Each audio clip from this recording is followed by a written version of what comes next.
Hello అండి అందరికీ welcome back to my channel. ఎలా ఉన్నారండి అందరూ? నేనైతే చాలా బాగున్నాను. మీరందరూ కూడా ఇంకా బాగుండాలని మనస్ఫూర్తిగా కోరుకుంటున్నాను. ఇక్కడ ఒక మంచి ఈవినింగ్ స్నాక్ ఒకటి చూపిస్తున్నానండి. ఇన్స్టెంట్గా చేసుకోవచ్చు. దానికోసం ముందుగా నేను 1 కప్ అటుకులు తీసుకున్నాను.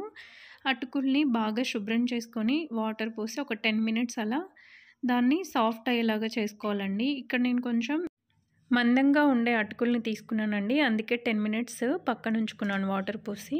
ఇట్లా వెజిటబుల్స్ అన్నీ సన్నగా చాప్ చేసుకోవాలి. Cabbage, carrot, green chilli and onions, కొంచెంగా కరివేపాకు తీసుకున్నాను. ఇవన్నీ అటుకుల్లోకి వేసుకోవడానికండి. ఇలా కట్ చేసి పక్కన పెట్టుకున్న తర్వాత ఇప్పుడు మనం ముందుగా నానబెట్టుకున్న అటుకుల్ని చెక్ చేస్తే ఇలా సాఫ్ట్గా అయిపోవాలండి. చూస్తున్నారు కదా, మనం జస్ట్ హ్యాండ్తో అలా ప్రెస్ చేయగానే ఫింగర్తో సాఫ్ట్ అయిపోవాలి.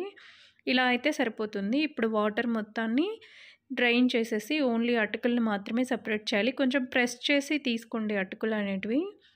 ఇలా పొడి పొడిగా ఉంటే సరిపోతుంది. ఇప్పుడు ఇందులో మనం ముందుగా కట్ చేసి పెట్టుకున్న గ్రీన్ చిల్లీ అండ్ క్యాబేజ్, అలాగే క్యారెట్, ఆనియన్స్ అన్ని వెజిటబుల్స్ వేసేసుకోవాలండి.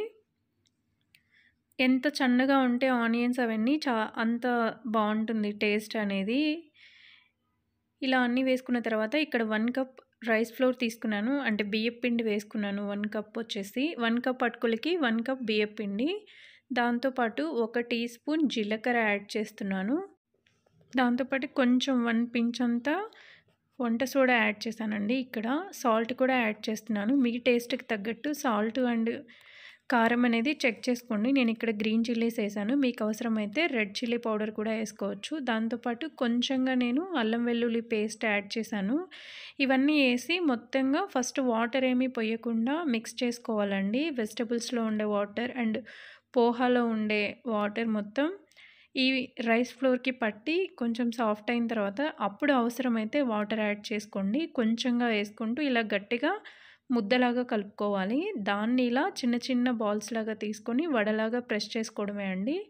మీకు ఇష్టమైన షేప్స్లో చేసుకోవచ్చు. నేనైతే ఇలా వడ షేప్లో చేస్తున్నాను. లేదంటే కట్లెట్స్ లాగా కూడా చేసుకోవచ్చు. ఇలా అన్నీ చేసుకొని ఒక ప్లేట్లో సపరేట్గా పెట్టుకోవాలి.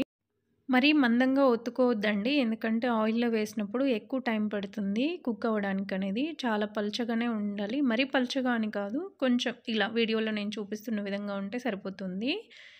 మొత్తం ఇలాగే చేసేసుకొని ఒక ప్లేట్లో పక్కన ఉంచుకోవాలి. చూసారు కదా, ఇలా సపరేట్గా ఒక ప్లేట్లో ముందుగానే చేసేసుకోవచ్చు. ఇలా అప్పటికప్పుడు వేయాల్సిన అవసరం లేదు. స్టవ్ పైన ప్యాన్ పెట్టి ఆయిల్ వేసుకోవాలి డీప్ ఫ్రై కోసం. డీప్ ఫ్రై వద్దనుకునే వాళ్ళు షాలో ఫ్రై కూడా చేసుకోవచ్చండి. నేనైతే ఇక్కడ డీప్ ఫ్రైయే చేసి చూపిస్తున్నాను. ఇలా ఒకదాని తర్వాత ఒకటి స్లోగా ఆయిల్లోకి వదులుకోవడమే. మరీ ఎక్కువగా వేసేయకండి, ఎందుకంటే అంటుకుపోతాయి. కొన్నిగానే వేసుకొని ఫ్రై చేసుకోవాలి. ఇవి ఫ్రైయింగ్ కోసం కొంచెం టైమే పడుతుందండి. Because rice flour and vegetables అన్నీ పచ్చి ఇంగ్రీడియంట్సే వేసాం కాబట్టి ఒక 5 మినిట్స్ అలా టైం పడుతుంది కుక్ అవ్వడానికి. అటు ఇటు గోల్డెన్ కలర్ వచ్చేంత వరకు ఫ్రై చేసుకోవాలి. ఇలా ఉంటే సరిపోతుంది. ఇప్పుడు ఇవన్నీ తీసేసుకొని ఒక సపరేట్ ప్లేట్లో వేసుకోవాలి. అంతే అండి, ఎంతో సింపుల్గా చేసుకునే ఇన్స్టెంట్ పోహా గారెలు అనేటివి రెడీ అయిపోయాయి. ఇవి ఈవినింగ్ పిల్లలు స్కూల్ నుంచి రాగానే చాలా త్వరగా చేసి పెట్టొచ్చండి. అంతే, ఇవన్నీ సర్వింగ్ ప్లేట్లకి తీసుకొని సర్వ్ చేసేయడమే. కెచప్తో పెడితే చాలా టేస్టీగా ఉంటుంది. పిల్లలైతే చాలా ఇష్టంగా తింటారు. నా వీడియోస్ మీ అందరికీ నచ్చినట్టయితే please like, share, subscribe to my channel అండి. Thank you for watching. చాలామంది నా వీడియోస్ని సబ్స్క్రైబ్ చేయకుండా చూస్తున్నారండి. ప్లీజ్ ఛానల్ని సబ్స్క్రైబ్ చేసుకొని చూడండి.